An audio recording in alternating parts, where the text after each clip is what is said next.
ಓಂ ಶಾಂತಿ. ವಾಣಿ date 21/5/2025. ಪ್ರಾತಃ ಮುರಳಿ. ಓಂ ಶಾಂತಿ. ಬಾಪ್ದಾದ ಮಧುಬನ.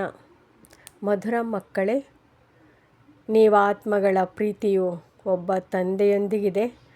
ನಿಮಗೆ ತಂದೆಯು ಆತ್ಮದೊಂದಿಗೆ ಪ್ರೀತಿ ಮಾಡುವುದನ್ನು ಕಲಿಸಿದ್ದಾರೆ, ಶರೀರದೊಂದಿಗೆಲ್ಲ.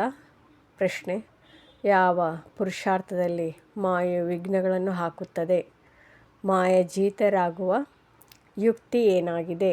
ಉತ್ತರ: ನಾವು ತಂದೆಯನ್ನು ನೆನಪು ಮಾಡಿ ನಮ್ಮ ಪಾಪಗಳನ್ನು ಭಸ್ಮ ಮಾಡಿಕೊಳ್ಳಬೇಕೆಂದು ನೀವು ಪುರುಷಾರ್ಥ ಮಾಡುತ್ತೀರಿ. ಆದರೆ ಈ ನೆನಪಿನಲ್ಲಿಯೇ ಮಾಯೆಯ ವಿಘ್ನಗಳು ಬೀಳುತ್ತವೆ.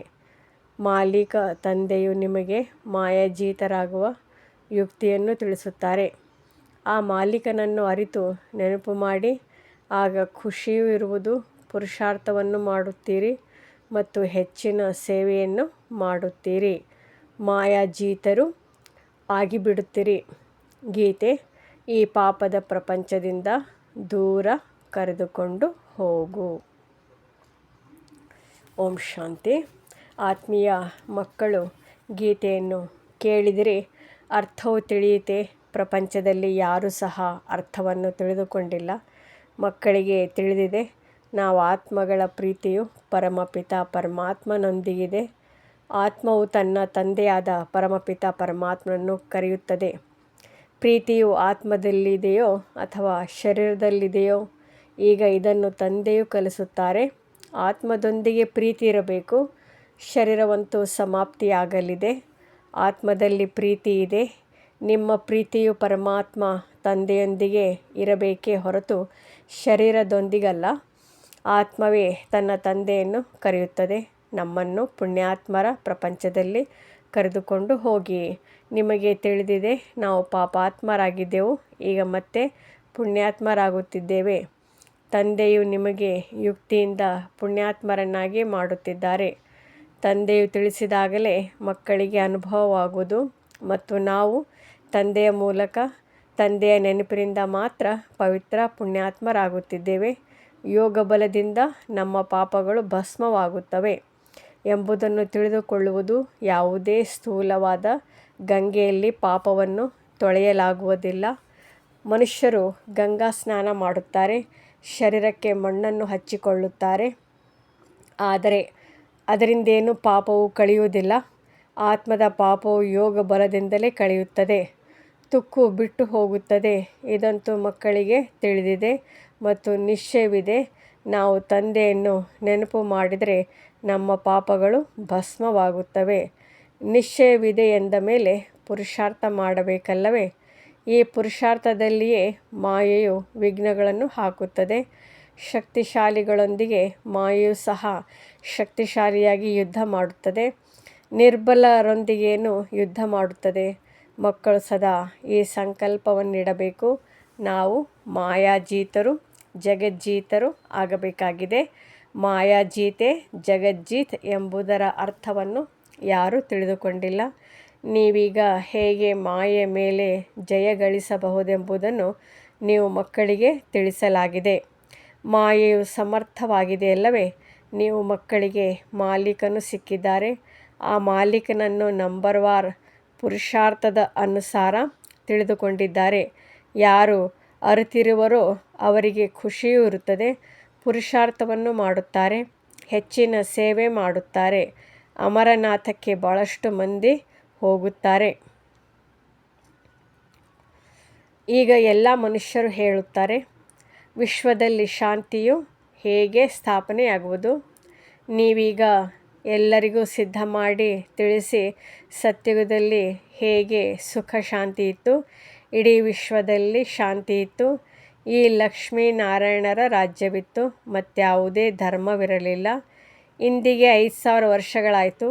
ಯಾವಾಗ ಸತ್ಯುಗವಾಗಿತ್ತು, ಮತ್ತೆ ಸೃಷ್ಟಿಯು ಅವಶ್ಯವಾಗಿ ಸುತ್ತಲೇಬೇಕಾಗಿದೆ. ಚಿತ್ರಗಳಲ್ಲಿ ಬಹಳಷ್ಟು ಸ್ಪಷ್ಟವಾಗಿ ತಿಳಿಸುತ್ತೀರಿ. ಕಲ್ಪದ ಹಿಂದೆಯೂ ಇಂತಹ ಚಿತ್ರಗಳನ್ನು ಮಾಡಿಸಿದ್ದರು. ದಿನ ಪ್ರತಿದಿನ ವೃದ್ಧಿಯಾಗುತ್ತಾ ಹೋಗುತ್ತದೆ. ಕೆಲವೊಂದೆಡೆ ಮಕ್ಕಳು ಚಿತ್ರಗಳಲ್ಲಿ ತಿಥಿ ತಾರೀಕು ಬರೆಯುವುದನ್ನು ಮರೆತು ಹೋಗುತ್ತಾರೆ. ಲಕ್ಷ್ಮೀ ನಾರಾಯಣನ ಚಿತ್ರದಲ್ಲಿ ತಿಥಿ ತಾರೀಕು ಅವಶ್ಯವಾಗಿ ಇರಬೇಕು. ನೀವು ಮಕ್ಕಳ ಬುದ್ಧಿಯಲ್ಲಿ ಕುಳಿತಿದೆಯಲ್ಲವೇ, ನಾವು ಸ್ವರ್ಗವಾಸಿಗಳಾಗಿದ್ದೆವು, ಈಗ ಪುನಃ ಆಗಬೇಕಾಗಿದೆ. ಯಾರೆಷ್ಟು ಪುರುಷಾರ್ಥವನ್ನು ಮಾಡುವರೋ ಅಷ್ಟು ಪದವಿಯನ್ನು ಪಡೆಯುತ್ತಾರೆ. ಈಗ ತಂದೆಯ ಮೂಲಕ ನೀವು ಜ್ಞಾನದ ಅಥಾರಿಟಿಯಾಗಿದ್ದೀರಿ. ಭಕ್ತಿಯು ಈಗ ಸಮಾಪ್ತಿಯಾಗಲಿದೆ. ಸತ್ಯ ತ್ರೇತಾಯುಗದಲ್ಲಿ ಭಕ್ತಿ ಇರುವುದಿಲ್ಲ. ನಂತರ ಅರ್ಧಕಲ್ಪ ಭಕ್ತಿಯು ನಡೆಯುತ್ತದೆ. ಇದು ಸಹ ಈಗ ನೀವು ಮಕ್ಕಳಿಗೆ ಅರ್ಥವಾಗುತ್ತದೆ. ಅರ್ಧಕಲ್ಪದ ನಂತರ ರಾವಣ ರಾಜ್ಯವು ಆರಂಭವಾಗುತ್ತದೆ. ಆಟವೆಲ್ಲವೂ ನೀವು ಭಾರತವಾಸಿಗಳದೇ ಆಗಿದೆ. 84 ಜನ್ಮಗಳ ಚಕ್ರವು ಭಾರತದ ಮೇಲೆಯೇ ಇದೆ. ಭಾರತವೇ ಅವಿನಾಶಿ ಖಂಡವಾಗಿದೆ ಎಂಬುದು ಸಹ ಮೊದಲು ತಿಳಿದಿರಲಿಲ್ಲ. ಲಕ್ಷ್ಮೀನಾರಾಯಣರಿಗೆ ದೇವಿ ದೇವತೆಗಳೆಂದು ಹೇಳುತ್ತಾರಲ್ಲವೇ, ಅವರದು ಎಷ್ಟು ಶ್ರೇಷ್ಠ ಪದವಿಯಾಗಿದೆ ಮತ್ತು ವಿದ್ಯೆಯು ಎಷ್ಟೊಂದು ಸಹಜವಾಗಿದೆ. ಈ 84 ಜನ್ಮಗಳ ಚಕ್ರವನ್ನು ಪೂರ್ಣ ಮಾಡಿ ನಾವು ಹಿಂತಿರುಗಿ ಹೋಗುತ್ತೇವೆ. 84ರ ಚಕ್ರವೆಂದು ಹೇಳುವುದರಿಂದ ಬುದ್ಧಿಯು ಮೇಲೆ ಹೋಗುತ್ತದೆ. ಈಗ ನಿಮಗೆ ಮೂಲವತನ, ಸೂಕ್ಷ್ಮವತನ, ಸ್ಥೂಲವತನ ಎಲ್ಲವೂ ನೆನಪಿದೆ. ಸೂಕ್ಷ್ಮವತನವೆಂದರೇನು ಎಂಬುದು ಮೊದಲು ನಿಮಗೆ ತಿಳಿದಿರಲಿಲ್ಲ. ಅಲ್ಲಿ ಹೇಗೆ ಸನ್ನೆಯ ಭಾಷೆಯು ನಡೆಯುತ್ತದೆ ಎಂಬುದನ್ನು ನೀವು ತಿಳಿದುಕೊಂಡಿದ್ದೀರಿ. ಮೊದಲು ಮೂಕ ಚಲನಚಿತ್ರಗಳು ಸಹ ಬಂದಿದ್ದವು. ನಿಮಗೆ ತಿಳಿಸುವುದರಲ್ಲಿ ಸಹಜವಾಗುತ್ತದೆ. ಸೈಲೆನ್ಸ್, ಮೂವಿ, ಟಾಕಿ, ನೀವು ಎಲ್ಲವನ್ನೂ ತಿಳಿದುಕೊಂಡಿದ್ದೀರಿ. ಲಕ್ಷ್ಮೀನಾರಾಯಣರ ರಾಜ್ಯದಿಂದ ಹಿಡಿದು ಪೂರ್ಣ ಚಕ್ರವು ನಿಮ್ಮ ಬುದ್ಧಿಯಲ್ಲಿದೆ. ನಿಮಗೆ ಗೃಹಸ್ಥ ವ್ಯವಹಾರದಲ್ಲಿದ್ದರೂ ಸಹ ಇದೇ ಚಿಂತೆ ಇರಲಿ. ನಾವು ಪಾವನರಾಗಬೇಕಾಗಿದೆ. ತಂದೆಯು ತಿಳಿಸುತ್ತಾರೆ, ಗೃಹಸ್ಥ ವ್ಯವಹಾರದಲ್ಲಿದ್ದರೂ ಸಹ ಈ ಹಳೆಯ ಪ್ರಪಂಚದೊಂದಿಗಿನ ಮಮತ್ವವನ್ನು ಕಳೆಯಿರಿ. ಮಕ್ಕಳು ಮುಂತಾದವರನ್ನು ಭಲೆ ಸಂಭಾಲನೆ ಮಾಡಿ, ಆದರೆ ಬುದ್ಧಿಯು ತಂದೆಯ ಕಡೆ ಇರಬೇಕು. ಕೈ ಕೆಲಸ ಮಾಡುತ್ತಿರಲಿ, ಬುದ್ಧಿಯು ನೆನಪು ಮಾಡುತ್ತಿರಲಿ ಎಂದು ಹೇಳುತ್ತಾರಲ್ಲವೇ. ಮಕ್ಕಳಿಗೆ ತಿನ್ನಿಸಿ, ಕುಡಿಸಿ, ಸ್ನಾನ ಮಾಡಿಸಿ, ಆದರೆ ಬುದ್ಧಿಯಲ್ಲಿ ತಂದೆಯ ನೆನಪಿರಲಿ. ಏಕೆಂದರೆ ನಿಮಗೆ ತಿಳಿದಿದೆ, ಶರೀರದ ಮೇಲೆ ಪಾಪದ ಹೊರೆಯು ಬಹಳಷ್ಟಿದೆ. ಆದ್ದರಿಂದ ಬುದ್ಧಿಯು ತಂದೆಯ ಜೊತೆ ಇರಲಿ. ಆ ಪ್ರಿಯತಮನನ್ನು ಬಹಳ ಬಹಳ ನೆನಪು ಮಾಡಬೇಕಾಗಿದೆ. ಪ್ರಿಯತಮ ತಂದೆಯು ನೀವೆಲ್ಲ ಆತ್ಮಗಳಿಗೆ ತಿಳಿಸುತ್ತಾರೆ, ನನ್ನನ್ನು ನೆನಪು ಮಾಡಿ.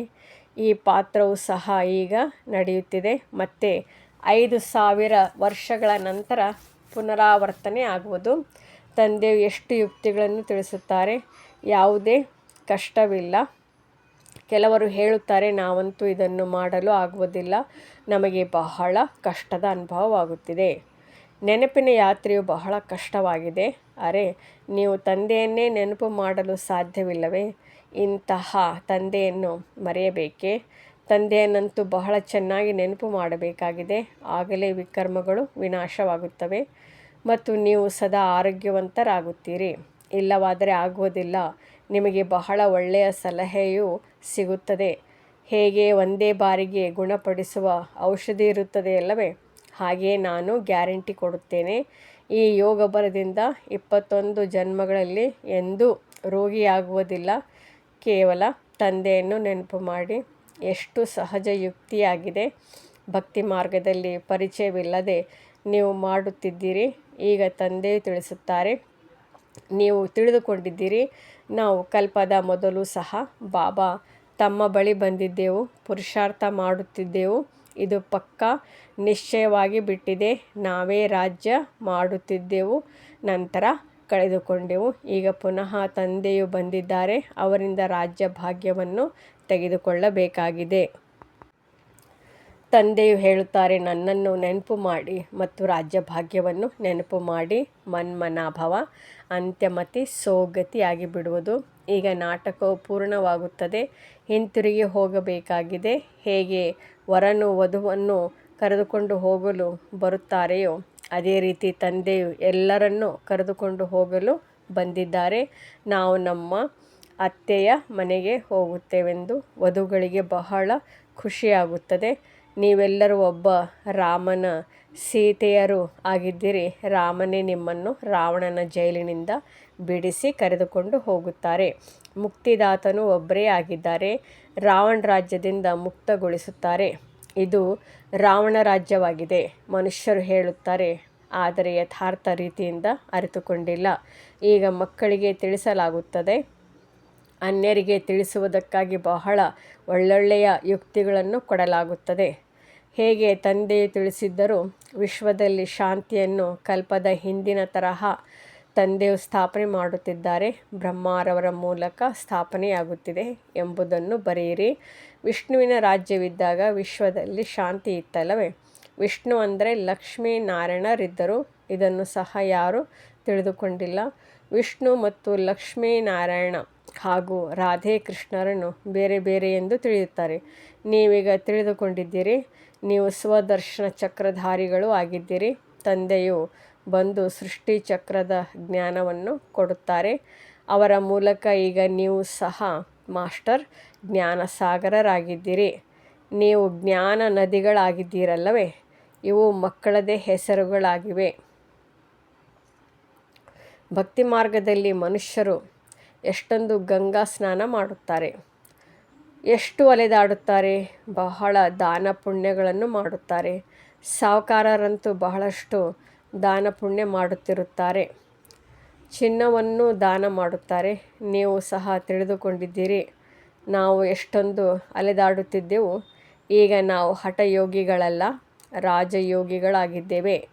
ಪವಿತ್ರ ಗೃಹಸ್ಥ ಆಶ್ರಮದವರು ಆಗಿದ್ದೆವು.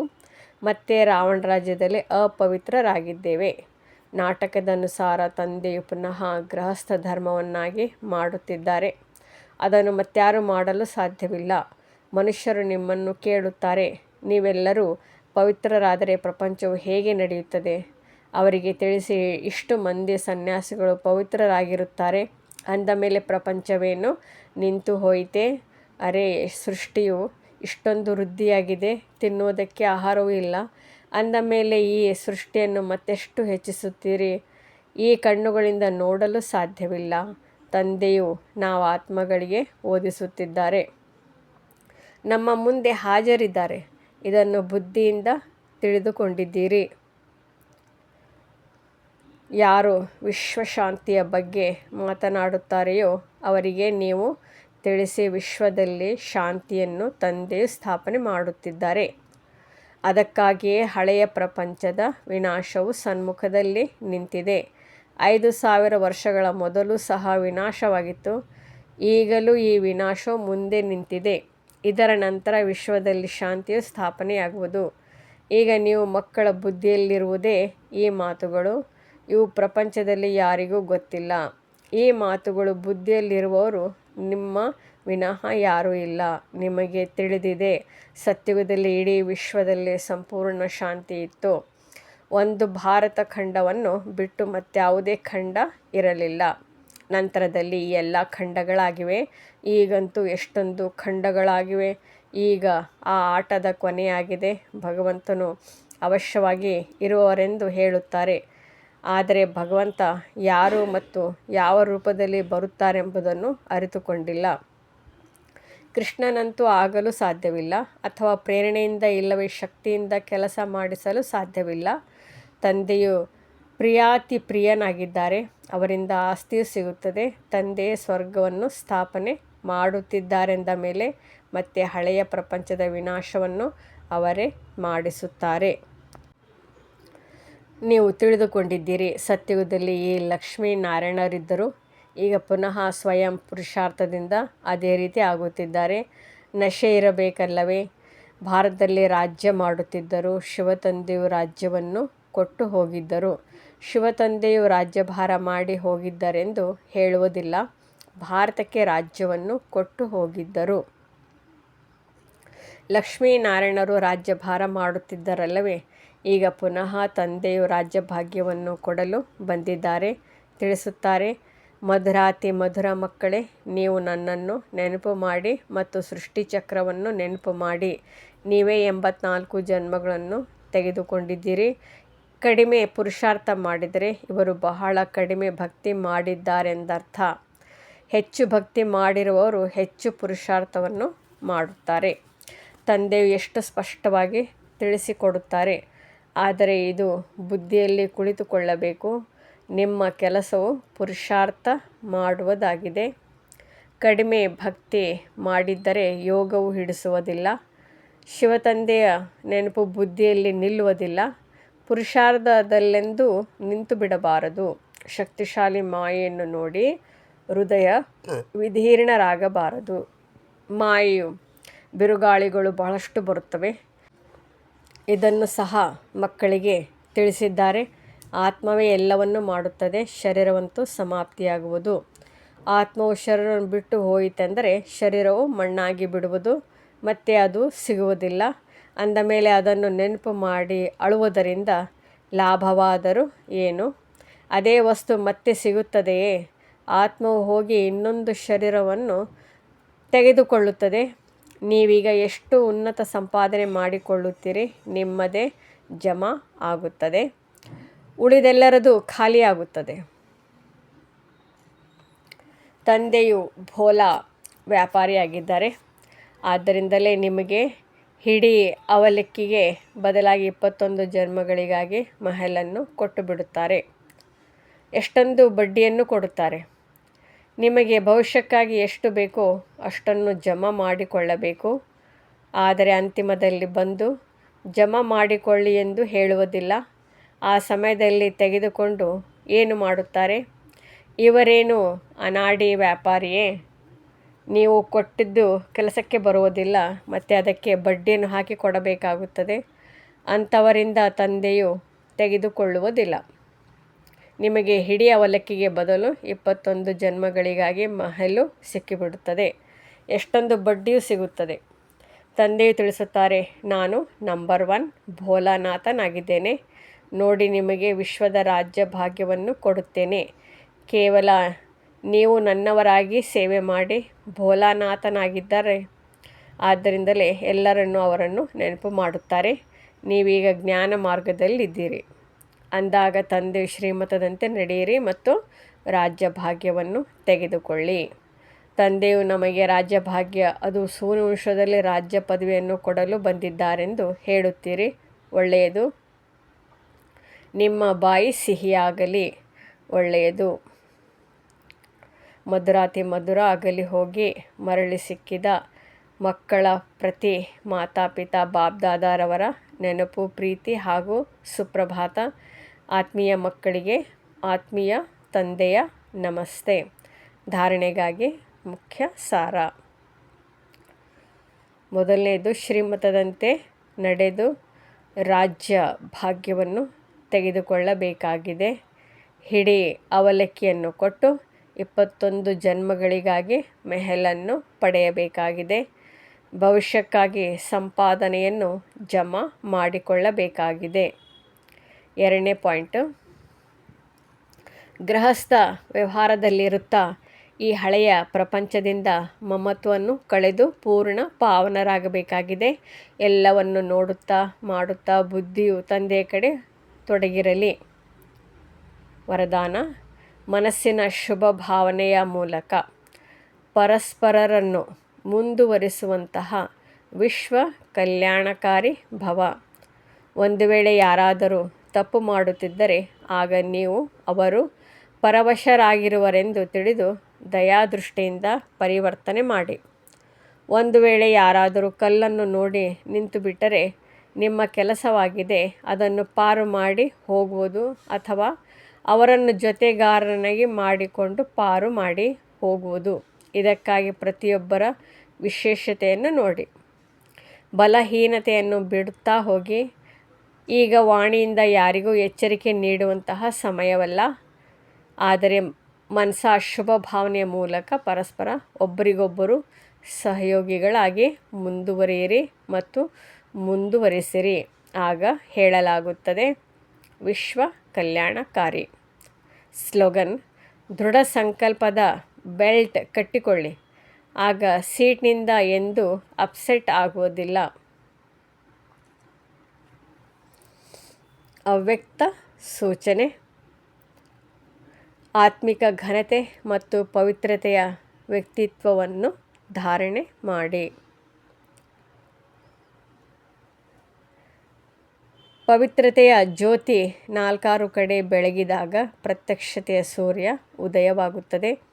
ಹೇಗೆ ಜ್ಯೋತಿಯನ್ನು ಹಿಡಿದುಕೊಂಡು ಹೇಳುತ್ತಾರೆ ಸುತ್ತುತ್ತಾರೆ, ಹಾಗೆಯೇ ಪವಿತ್ರತೆಯ ಜ್ಯೋತಿ ನಾಲ್ಕಾರು ಕಡೆ ಬೆಳಗಿಸಿದಾಗ ಎಲ್ಲರೂ ತಂದೆಯನ್ನು ನೋಡಲು ಸಾಧ್ಯ, ತಿಳಿಯಲು ಸಾಧ್ಯ. ಎಷ್ಟು ಪವಿತ್ರತೆಯ ಜ್ಯೋತಿ ಅಚಲವಾಗಿರುತ್ತದೆ, ಅಷ್ಟು ಸಹಜವಾಗಿ ಎಲ್ಲರೂ ತಂದೆಯನ್ನು ತಿಳಿದುಕೊಳ್ಳಲು ಸಾಧ್ಯ ಮತ್ತು ಪವಿತ್ರತೆಯ ಜಯ ಜಯಕಾರ ಆಗುವುದು.